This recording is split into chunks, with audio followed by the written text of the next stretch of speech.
Group লিগের শেষ ম্যাচে ভারতের প্রতিপক্ষ নেদারল্যান্ডস।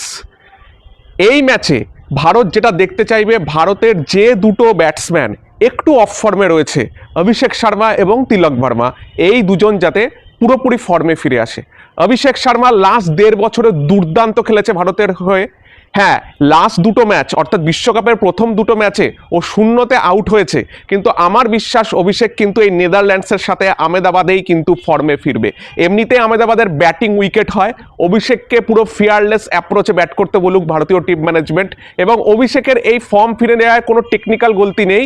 জাস্ট একটু ওকে প্রথম দিকের কটা বল যদি ও সিঙ্গেল নিয়ে একটু রানটাকে সচল করতে পারে, তাহলে কিন্তু ফর্মে ফিরে আসবে।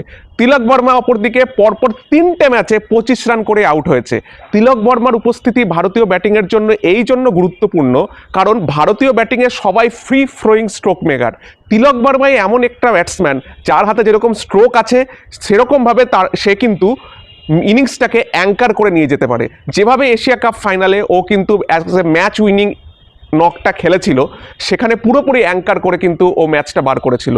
তিলক বর্মার ক্ষেত্রেও যেখানে প্রথম দিকে উইকেট পড়ে যাবে, বল গ্রিপ করবে, সেইখানে কিন্তু তিলকের ইনিংস গুরুত্বপূর্ণ হয়ে যায়, এবং সেই জন্য তিলকের ক্ষেত্র থেকেও চাইবো যে তিলক যাতে এই ম্যাচে অন্তত একটা হাফ সেঞ্চুরি করে।